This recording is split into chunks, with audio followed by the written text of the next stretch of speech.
Welcome everybody, I'm Joshino, and today we're going to be breaking down patch 2.02, and boy, this patch is good.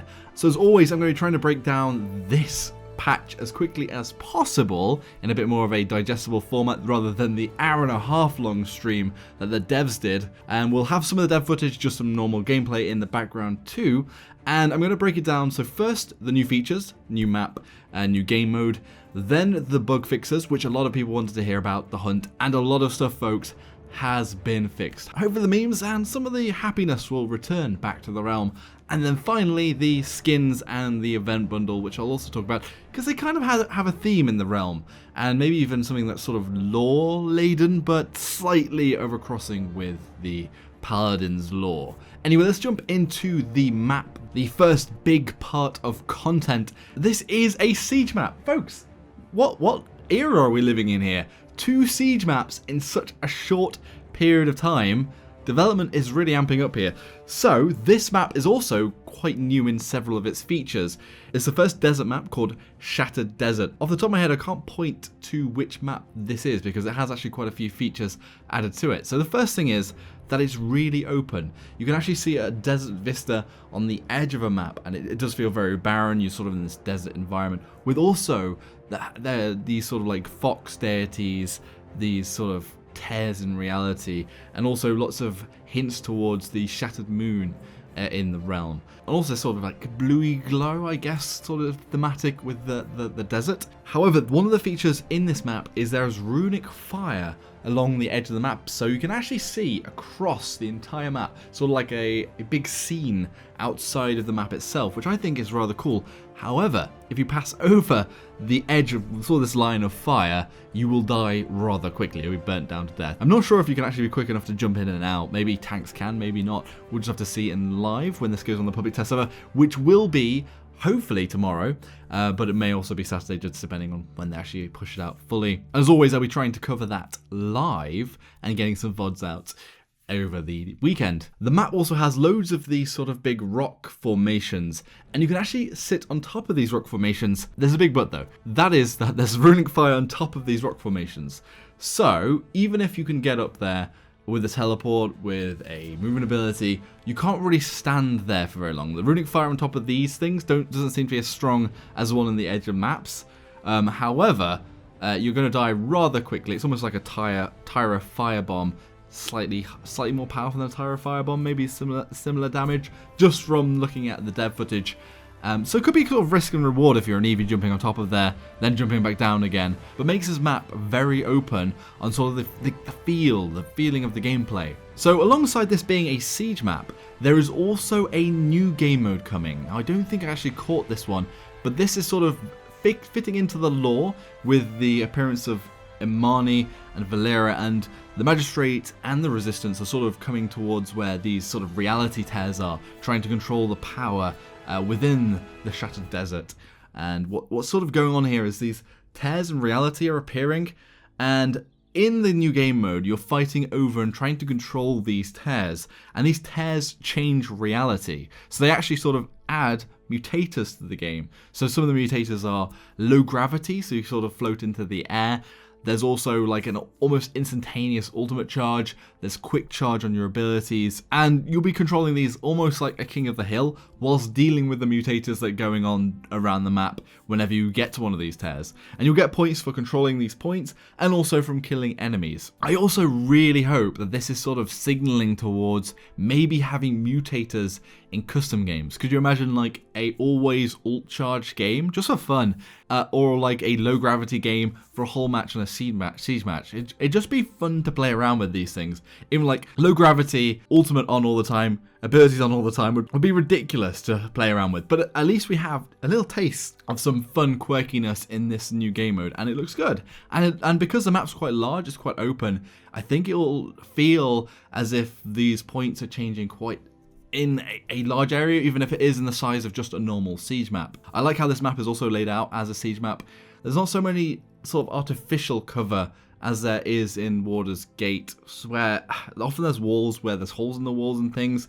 Here you have sort of foxes' heads and things. The point itself is open, but also has sort of more natural formations of cover and sort of levels that aren't too high, more sort of levels of the map, which I'm thinking will play out rather well, but we'll just have to see once it comes live. Be sure to let me know all of your thoughts on this new map and the game mode in the comments section below. The other little thing was there were these apparitions, these rifts in reality opening up in the game in the last patches. It must have been a spoiler all along. I don't know if anyone actually guessed this. Does anyone have this on their docket, thinking that this was going to happen? And there has been a data mine of a completely destroyed, like abyssal version of where the character select screen, which the champion select screen was where these portals were appearing before. So maybe even in the next event, these portals will like rip open reality and the abyss will get through or something. But we'll see about that one. The rifts also tie in with the skin theme, where there's sort of an alternate reality creeping through into the realm, but it's its own sort of little lore bubble, so I'll talk about that later with the skins. Also worth talking about is crossplay is coming, folks. I don't think we'll be able to test this on the public test server as it's only on Steam, unless they're bringing the public test server to Xbox and Switch. And how it's going to work is it's based only on what input you use. So if you have a mouse and keyboard, even if you're playing on Xbox, which is the first game to have support added for mouse and keyboard, in ranked, and say, if you select or deselect wanting to crossplay with other players, then you will only play with platform console players, or players playing PC with a controller if they really want to, if they select to only play with controllers. And then if you're on a PC, then you could select only mouse and keyboard, but you might also get Xbox players. And in ranked, it's only going to be the same input, so only controller players and only mouse and keyboard players playing against each other. But again, there's the choice to either matchmake and get really fast matchmaking in theory and playing against both console and PC players, or just playing against people with the same input that you have. There is, however, I don't think Sony has agreed to this yet, so PS4 is not in the lineup. However, Xbox, Switch and PC can play against each other, and the Switch doesn't have this, but the Xbox and PC have cross progression, so every skin and your level and your account will go across over Xbox and PC. I don't know whether this is because of sort of the Xbox Live and the Windows sort of store and Windows Gaming, Windows 10 Gaming, that's why they're allowing it for Microsoft. I don't know, but Switch and PS4 haven't got that cross progression yet, and PS4 doesn't have crossplay. Come on, Sony, what are you playing at?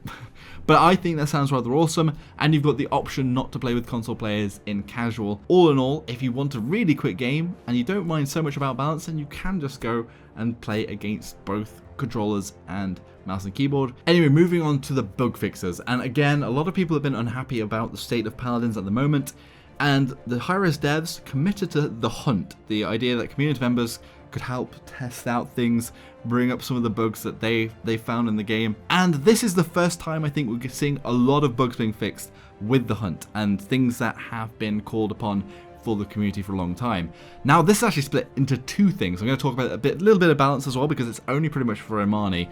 And the first thing is they've just released a hotfix. It's just gone out live now for 2.01, so we don't even have to wait for the public test server.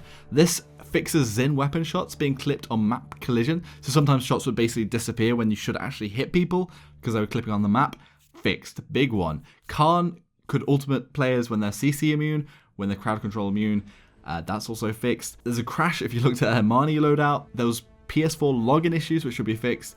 There's a crash on shooting ranges on console, which should be fixed. And on the Nintendo Switch, there's a feature with a 30-second playback, so you could save videos, and that has been disabled as it eats memory, and the game should run a lot better on Switch in theory. Plus, the client fix with strings of text, so the ASS thing that was a bit of a meme has been fixed.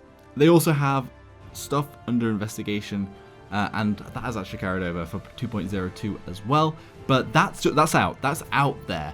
That's also come with some balance, and that is with Omani having a hotfix. So her dragon duration is going down from 25 seconds to 20 seconds, and the charge rate of her ultimate is reduced to.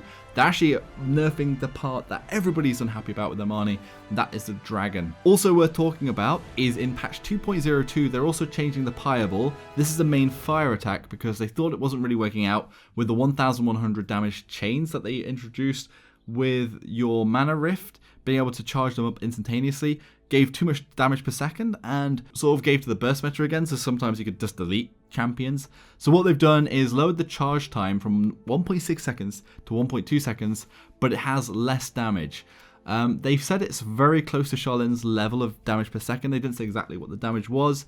However, they said it's pretty much Charlene's damage per second, but they said basically the ups and downs of Charlene versus Imani are, Imani has a larger projectile, however it's slower and slightly slower to charge up because it's 0.2 seconds less charge up time, whereas Charlene has to be more accurate, however it charges it faster and it fires slightly faster. So I think that's an interesting fix there, and maybe it'll be more useful at range. We'll just have to see, but it also sort of going against those super duper fast mana charges where you just pinged off 2 really fast, so you got 3 shots almost instantaneously. Anyway, coming on to the bug fixes with 2.022, and that is, we've got some more with Imani. So there's a case where she couldn't fire with the main in-hand attacks where the attacks sometimes got cancelled out. There's a case where the dragon became unkillable and persisted indefinitely on the map, which should be gone too, which sounds rather insane. Upon death, Avatar sometimes wouldn't animate or sink into the ground. This also has been fixed on other deployables, sometimes like the barrack turret or ultimate, and some other deployables would just sink into the ground and look really odd. Also, the big one that was visually kind of horrible with Imani was the ice board getting stuck inside her, so she was like impaled by her own ice board. Gone. Rekka, Cauterize affecting the Frost Bomb and Inferno Cannon has also been fixed, so it only affects your main attacks. The emotes and MVP poses now have correct icons. Moji's magic marks sometimes got stuck when you switch between the 2 modes. That should be gone too. Also, Sarah's Soul Charger is doing the same thing. And Imani sometimes appeared in the wrong place when they're using the Inferno Cannon in the air, so they look like they're on the ground, should also be fixed. The one thing they're tracking at the moment, which they haven't fixed, this is something interesting. If anyone else has some reproductions of this, they can send them to hi-rez. The ultimate at the end of the game sometimes getting trapped in the server top play. So if you ult at the very end of the game and the top play comes up, sometimes you get stuck in the top play. This is actually, I think, an old bug coming back that was fixed a long time ago, where users get stuck in the top play watching the match again. Often when you disconnected. So I don't know whether they'll be able to fix this one relatively quickly if it's something similar to what it was before, but we'll see. Strix has also got some bugs, so they were able to still be able to reveal people with that Flare Legendary or talent card, and that has been fixed because it's only increasing the potency of the Flare now at the loss of revealing enemies. So Terminus has had a few bugs fixed. So Terminus should no longer go invisible. They said what was causing this was the Shattermore and different death animations weapons. So when you kill an enemy with a weapon that sort of doesn't make them go into ragdoll, that makes them go into like an animation, would break him and turn him invisible. So that should be fixed now. Also, teleporting back to a Khan if they died to the Khan ultimate, just scaring them. However, they've said here that they're still working on some of the bugs. So the auto attack stuck. They sort of know what's going on. They think that it's an extra Calamity Blast. The client thinks that you've got an extra Calamity Blast, and once you try to go back to your axe after you fired your Calamity shots, it thinks you have 1 left, and you fired 2 off, but the client thinks you had 3, so you still have 1 left in there, so it won't let you go back to the axe. Also, working on the moving whilst ultimating, where it's just like a more visual thing, and Shatterfall issues are being worked on. So take that as you will. Terminus is still being worked on, but there we go.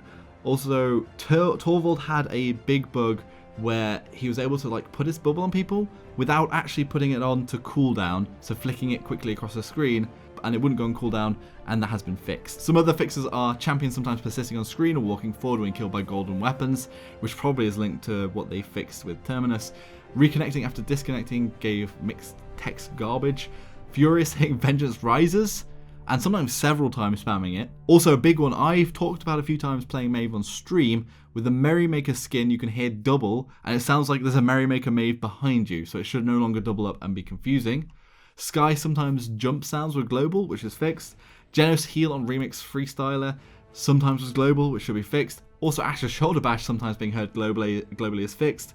The Mecha Announcer is louder. This is the announcer in the Battle Pass. And they've said they've worked on the AI, although we'll have to see how actually good that is. I mean, there's a lot you can do to AI, but they're still bots at the end of the day. Anyway, I'm going to come to the skins now. The way that hi-rez makes money, the least important to me as a player. However, these ones are rather cool. So we're going to talk about the lore a little bit. So the rifts in the reality have brought through these sort of alternate reality versions of champions in the realm. They aren't actually always just the champions themselves. So for example, Omega Shaolin is coming out, and they are sort of a protector for, or created to protect the resistance leaders. So kind of actually filling the same role as Shaolin does in the normal Paladins universe, or the Paladins universe we are familiar with.